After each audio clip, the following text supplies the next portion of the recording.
आप राजधर्म देख रहे हैं और इस कार्यक्रम में हर दिन हम आपके लिए लेकर आते हैं देश की राजनीतिक तस्वीर। किसानों से कर्ज माफी का वादा कर 3 राज्यों में सत्ता हासिल करने वाली कांग्रेस इसे और ज्यादा भुनाना चाहती है।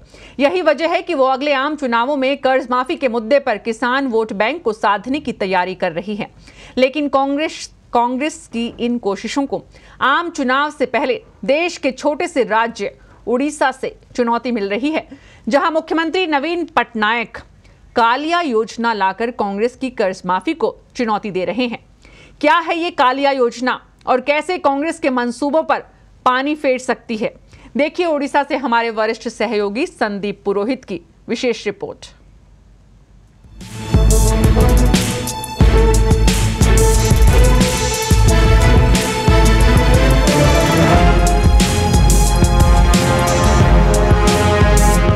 मैं संदीप पुरोहित यहाँ कालाहांडी के कलेक्ट्रेट के बाहर खड़ा हूँ। 2019 के लोकसभा चुनाव सामने है, साथ ही यहाँ उड़ीसा में विधानसभा चुनाव होना भी बाकी है। 3 राज्यों में कांग्रेस की सफलता के बाद यहाँ बेचैनी साफ दिखाई देती है। उस बेचैनी का कारण कांग्रेस के ऋण माफ करने के ऐलान था। उसके बाद यहाँ कालिया योजना का ऐलान किया है मुख्यमंत्री नवीन पटनायक ने।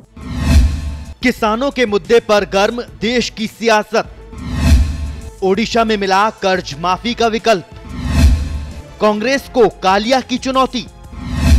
क्या कर्ज माफी को भुना पाएगी कालिया?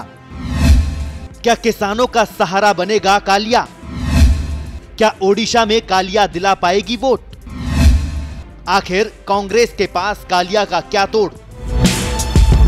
देश की सियासत में किसान का मुद्दा हर दिन नई इबारत लिख रहा है। जहां कांग्रेस कर्ज माफी का वादा कर 3 राज्यों में सत्ता की कुर्सी पर बैठ गई, तो वहीं बीजेपी भी आम चुनाव से पहले किसानों को साधना चाहती है। राजनीतिक दल ये समझ चुके हैं कि कृषि प्रधान देश भारत में अगर अन्नदाता यानी किसानों को राहत देने की बात की तो ही उसके लिए सत्ता का रास्ता खुल सकता है। ऐसे में कांग्रेस की नजर आम चुनाव से पहले पूरे देश में कर्ज माफी का वादा कर किसान वोट बैंक को साधने पर है। जहां 3 राज्यों में हार के बाद बीजेपी अब तक कर्ज माफी का तोड़ नहीं निकाल पाई है, वहीं देश के सबसे छोटे राज्य ओडिशा से कांग्रेस को चुनौती मिलती नजर आ रही है। यहां पिछले 18 साल से सत्ता पर काबिज मुख्यमंत्री नवीन पटनायक ने कालिया योजना लाकर कांग्रेस की कर्ज माफी को चुनौती देने की तैयारी कर ली है और पिछले साल 22 दिसंबर से इस योजना की शुरुआत भी हो गई है।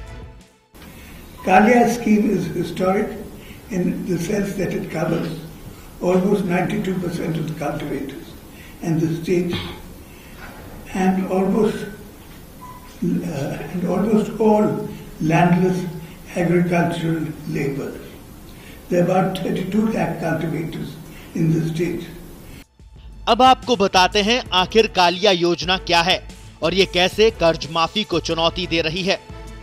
ओडिशा सरकार किसानों के लिए 10,000 करोड़ रुपए की कृषक assistance for livelihood and income augmentation यानी कालिया परियोजना लाई है।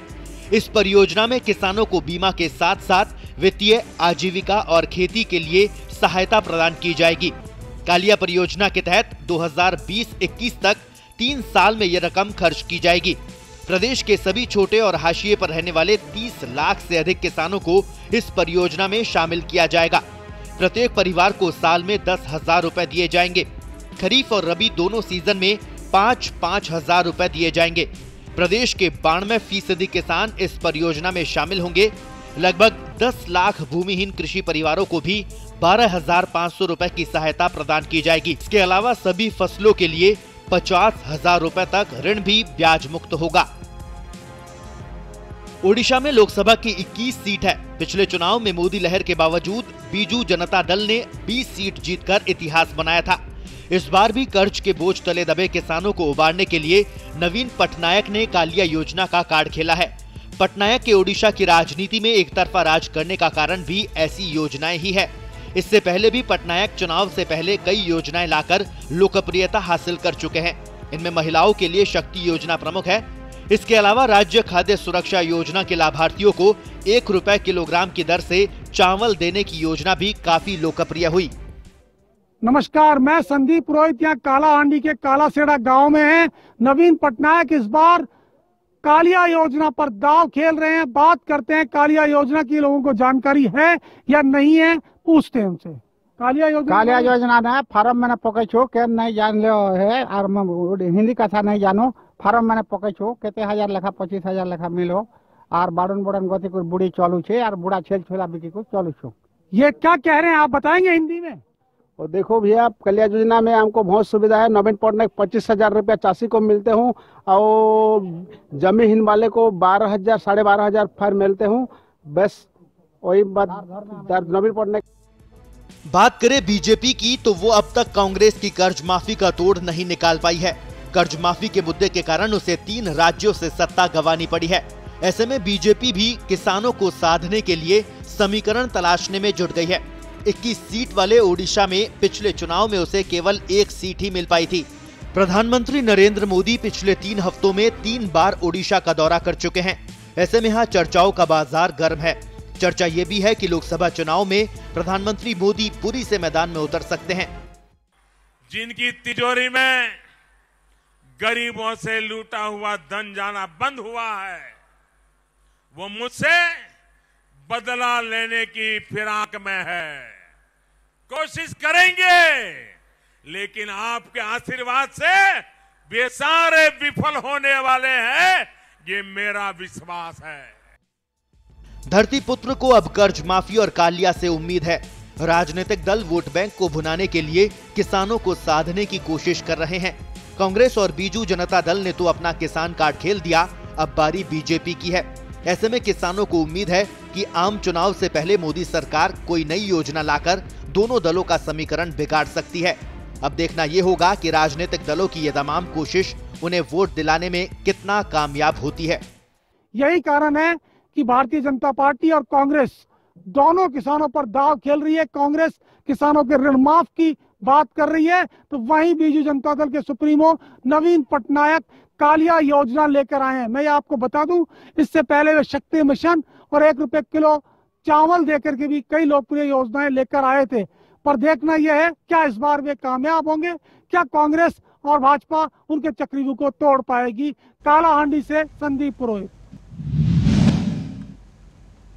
हमारे वरिष्ठ सहयोगी संदीप पुरोहित उड़ीसा की यात्रा पर, और उड़ीसा पर प्रधानमंत्री नरेंद्र मोदी ने वहां पहुंचकर जिस तरह से घोषणाएं की और अपनी जमीन को मजबूत करने की कोशिश बीजेपी वहां पिछले लंबे समय से कर रही है।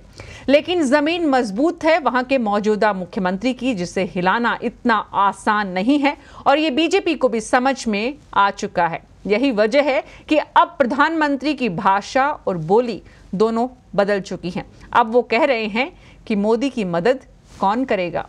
सवाल आपके सामने है, जवाब भी आपको खुद देना है कि भाषा और तेवर बदलने का मतलब क्या है। और यही लोकतंत्र की खूबसूरती है। यहाँ किसी का अहंकार नहीं चलता, यहाँ पर किसी को बेवकूफ नहीं बनाया जा सकता। जनता लोकतंत्र में सबसे बड़ी अदालत है और वहाँ पर फैसला भी वक्त आने पर हो जाता है।